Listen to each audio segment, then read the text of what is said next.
I am now pleased to introduce our first speaker, Bobby Watts, CEO of the National Healthcare for the Homeless Council.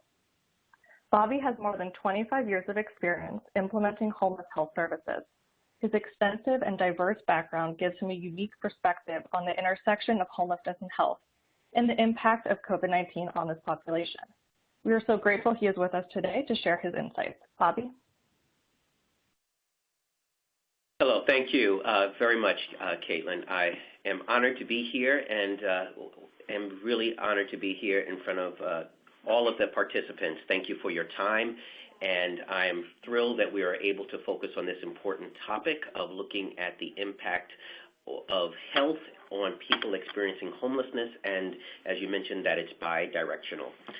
So I just want to first just kind of share an overview, an outline of what I'll be talking about in the next 10 to 12 minutes.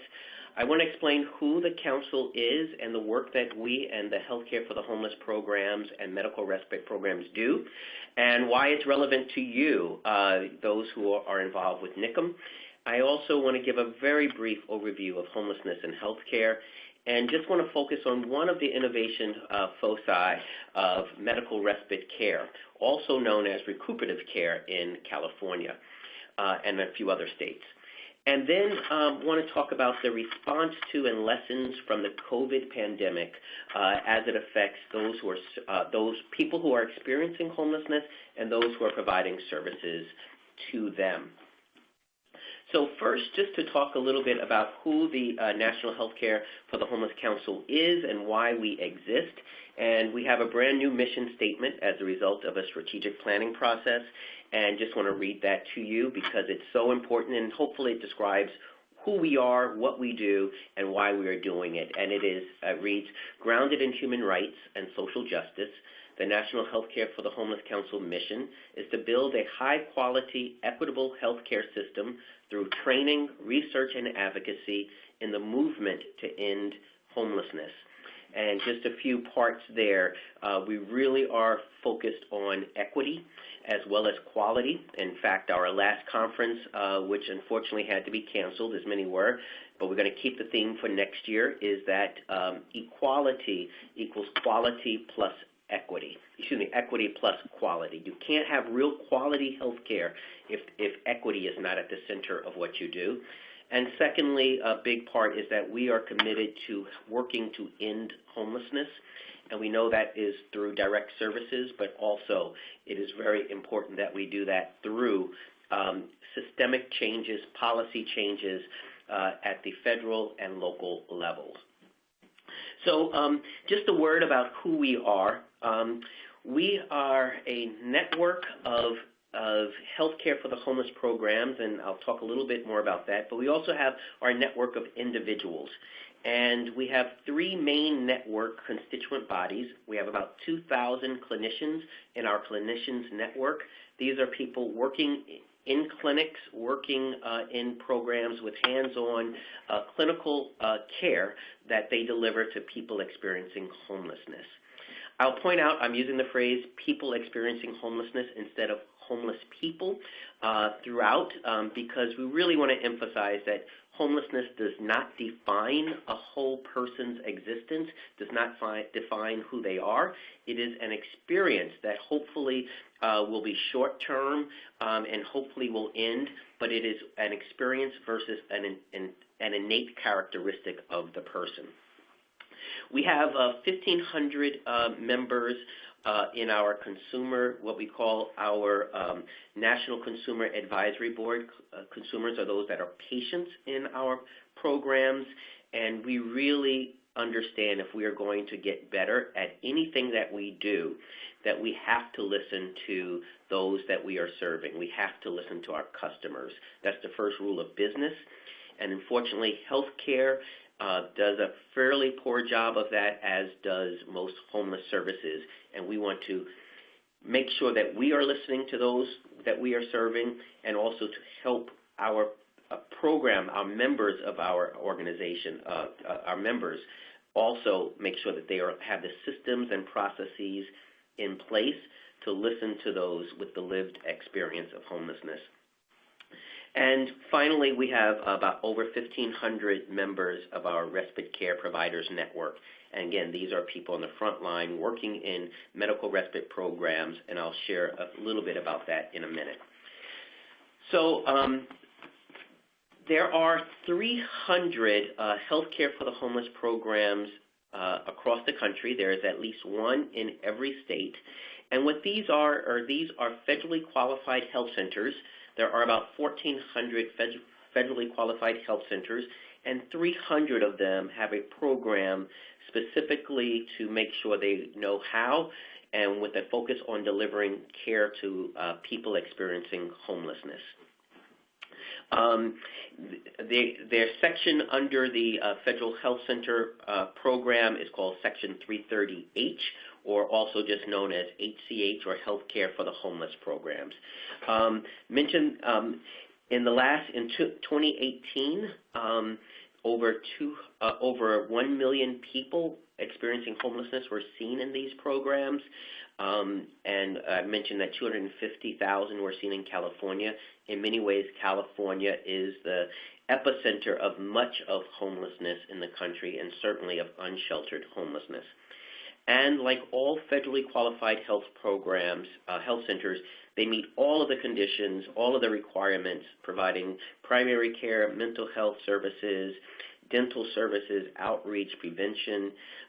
In addition, there are two other requirements that health care for the homeless programs have to meet that other federally qualified health centers don't have to, and that is they have to do outreach in some way.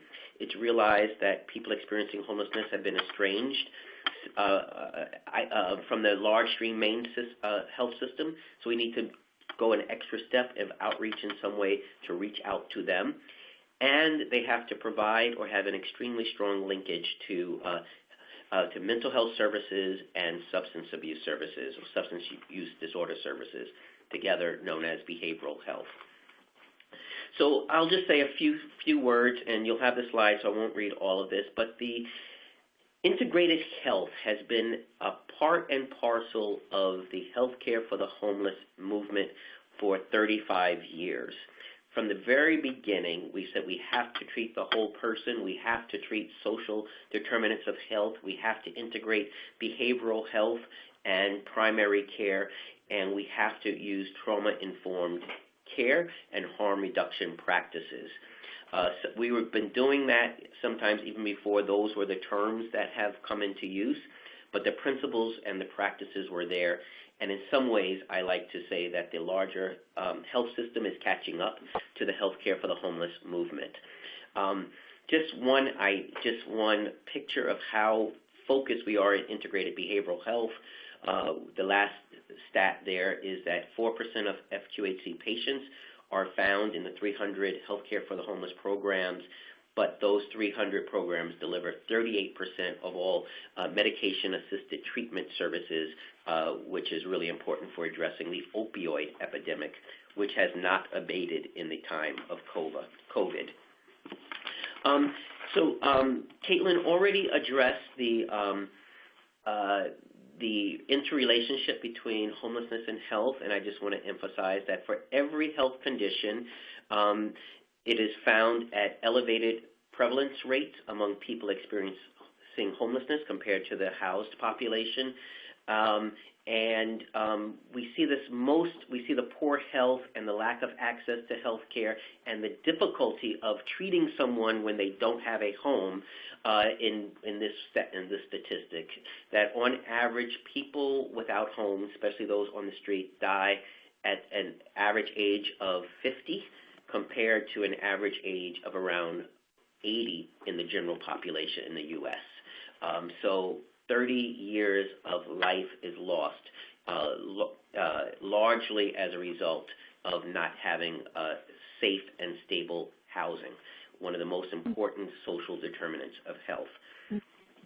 So I'll just summarize this current slide, that the health needs and utilization of people experiencing homelessness are up.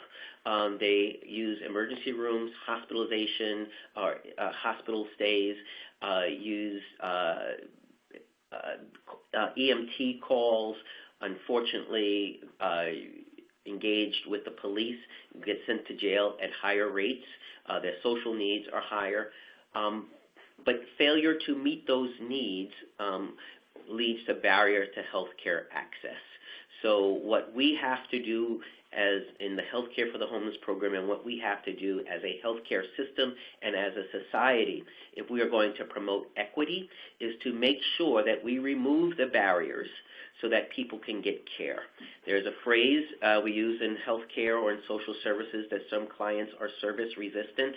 I really think it is that our services are client resistant. They are not adapted to the needs of that person. And that is what we try to do in healthcare for the homeless and what we need to do as a country. The next few things I just want to talk about is medical respite. And I say this is an innovation. It really has been around for 30 years, 35 years, but people are just really beginning to focus on it. And what medical respite is a service or facility for people without homes who no longer have a clinical need to stay in the hospital, but they don't have a safe discharge option.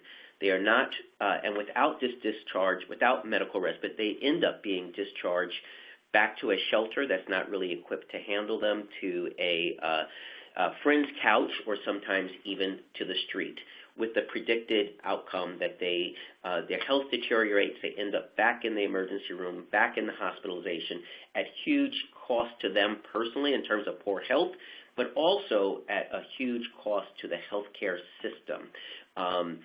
So what medical respite does is provides that place. There are about 100 programs across the country. One of our strategic priorities is we want to expand medical respite.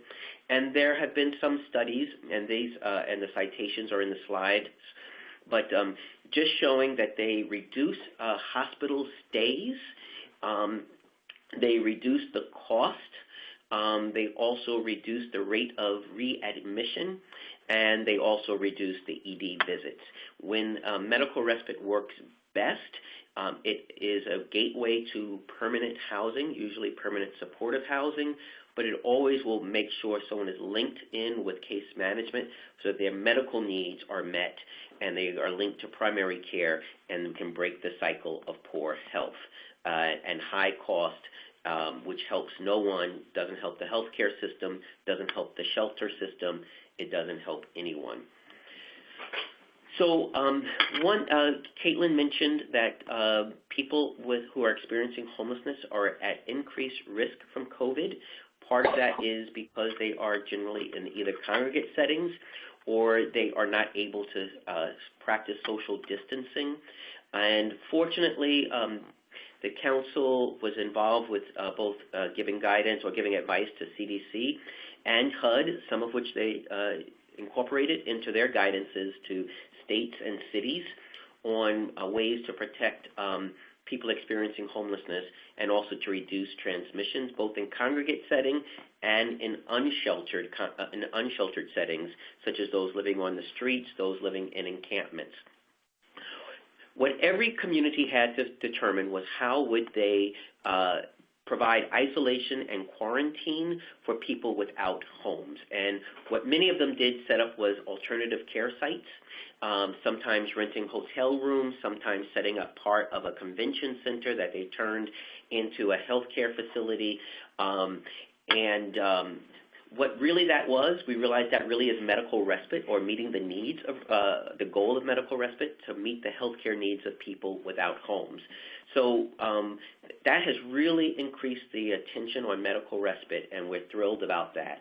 We're glad that the CDC recommended more humane treatments for people in encampments, provide more street medicine, more doctors and nurses and outreach teams going there, providing hand washing stations. The number one CDC guidance was for reducing transmission was to wash your hands for 20 seconds. If you're living in an encampment on the street, you don't. Some cities have put in hand washing stations. They put in toileting facilities there. My last thing, which I will say, is that the pandemic has brought into sharp relief the inequities and inadequacies of our health and social systems. We see the effects of systemic racism in how the burden of COVID is borne by people, especially African Americans and Native American Indians, but also in some places Latinx and also Asians in some places. We also see the effect of not having a system that regards, or systems that regard, healthcare and housing as human rights. So the virus does not recognize state lines, but whether you live in one state or another, and based upon whether they have expanded Medicaid or not, will largely determine what kind of care you can get. And we see that in COVID, we see that for substance use disorders, we see that across the board. So we have to improve as a nation, and the Council has really placed equity at the core of our work in promoting quality services by our members and advocating for humane and just services in this country. So I will close with saying we have a wealth of resources on our website, which I believe they will be made available to you. A lot about COVID, some about our work around anti-racism in order to reduce race inequities in this country, and also some about medical respite. I really thank you for your time, and I look forward to your questions and my fellow panelists and the ensuing discussion. Thank you.